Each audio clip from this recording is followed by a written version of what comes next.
Dear team, नमस्कार दोस्तों। आज मैं आपको एक बहुत बहुत ही ज़रूरी टॉपिक के ऊपर आपसे बात करना चाहता हूँ। ज़रूर इस टॉपिक को मेरे आखिरी तक सुनिएगा, देखिएगा।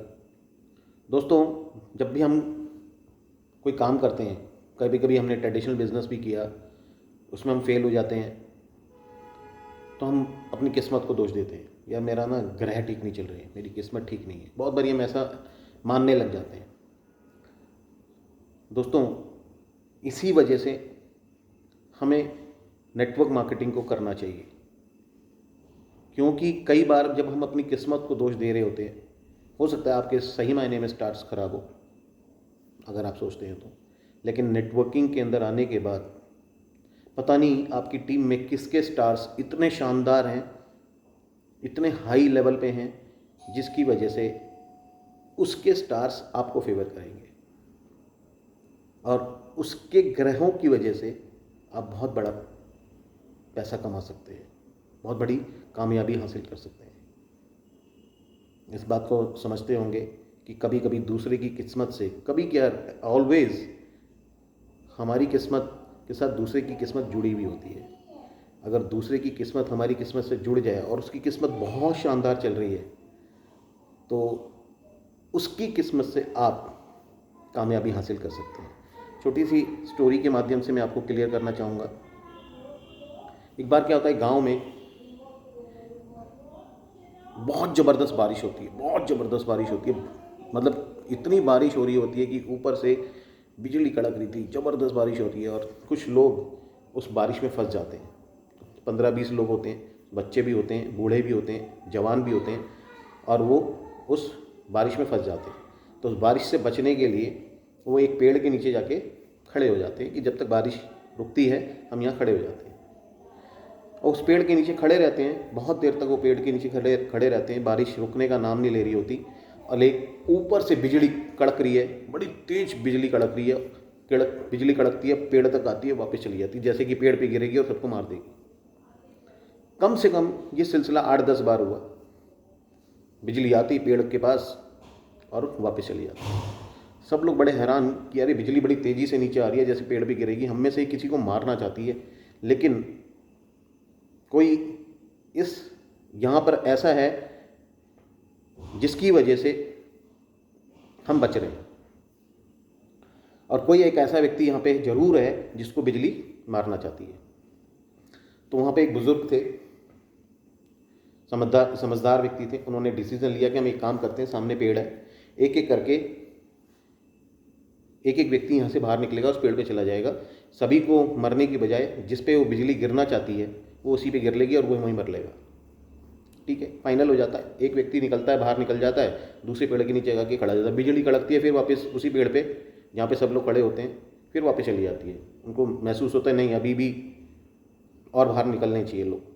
दूसरा व्यक्ति बाहर निकलता है, फिर बच्चा बाहर निकलता है, बूढ़ा बाहर निकलता है। तो ऐसे करते करते एक एक करके सारे लोग इस पेड़ से शिफ्ट होकर दूसरे पेड़ के नीचे चले जाते हैं। बिजली कड़क रही थी, बार बार आती थी और वो वापस चली जाती थी। अब लास्ट में उस पेड़ के नीचे एक छोटी सी बच्ची रह जाती है। अब बिजली आती है और वो वापस चली जाती है।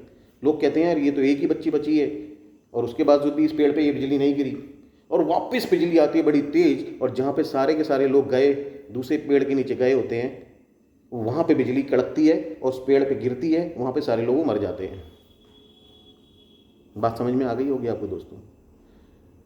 जिस बच्ची की वजह से वो लोग बचे हुए थे, मतलब वो जो बच्ची लास्ट में बची हुई रह गई थी उस पेड़ के नीचे, सही मायने में वो बाकी सारे लोग उस बच्ची की वजह से बचे हुए थे। क्योंकि बिजली जब कड़क के नीचे आ रही थी पेड़ के ऊपर, वो मारना सबको चाहती थी, लेकिन उस बच्ची की वजह से वो सारे लोग बच रहे थे। और उन्होंने क्या किया, उनको लगा कि कोई व्यक्ति यहाँ पे है जिसको कि बिजली मारना चाहती है, हम यहाँ से निकल लेते हैं बाहर, और उसके भाग्य से वो लोग बचे हुए थे।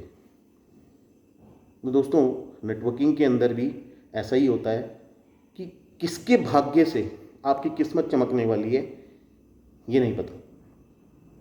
इसलिए दोस्तों, अपनी टीम का पूरा सपोर्ट करें, बच्चे की तरह उनको पालें, क्योंकि आपकी टीम में किस व्यक्ति की किस्मत से आपकी किस्मत चमकने वाली है नहीं पता। तो दोस्तों, अपनी टीम का इतना ध्यान रखें, हर चीज़ उनको एजुकेट करें, उनको समझाएं, उनको गाइड करें, उनको बीच में छोड़ें नहीं, उनकी हर समस्या को समझें, उनको समझाएं कि नेटवर्किंग की क्या वैल्यू है। और ख़ास तौर से मैं एलिट फर्म के बारे में बताना चाहूँगा कि जो भी व्यक्ति एलिट फर्म में आ गया और सही मायने में इसकी एजुकेशन सिस्टम को आपने अपनी टीम में तरीके से फ्लो कर दिया, जूम मीटिंग के साथ लगातार कनेक्ट कर दिया, तो वो व्यक्ति एलिट फर्म में लगातार आगे बढ़ता जाएगा और उसकी किस्मत आपकी किस्मत से जुड़ी हुई है दोस्त। इसलिए ये मत समझना कि आप अपने भाग्य से खा रहे हो, आप उसके भाग्य से खा रहे हो, ये आपको पता नहीं है, और उसके भाग्य से आपकी किस्मत चमकने वाली है। इसलिए अपनी टीम में, अपनी डाउनलाइन का, अपने टीम में एक एक सदस्य का दिल से ध्यान दें, उनकी दिल से टेक केयर करें और उनकी कामयाबी के बारे में प्लानिंग करें। दोस्तों, मैं उम्मीद करता हूँ मेरी बात आपको समझ में आई होगी और अपनी टीम के लिए हर वक्त सोचें, हर वक्त प्लानिंग करें। बस मैं आपसे यही विनती करता हूँ, आप खुश रहें, कामयाबी की तरफ आप बढ़ें, टीम को संभालते हुए बढ़ें और आपके घर में खुशियाँ ही खुशियाँ आएँ। ईश्वर से यही प्रार्थना है, सुख, शांति और समृद्धि आपके घर में आए, जिससे कि सभी लोग खुशहाल रह सके, आपका परिवार आपका खुशहाल रह सके। मैं आप ईश्वर से यही प्रार्थना करता हूँ आपके लिए। अपनी टीम को संभालें, टीम को लूज़ मत होने दें। ये मत सोचें कि ये पता नहीं कर पाएगा, नहीं कर पाएगा।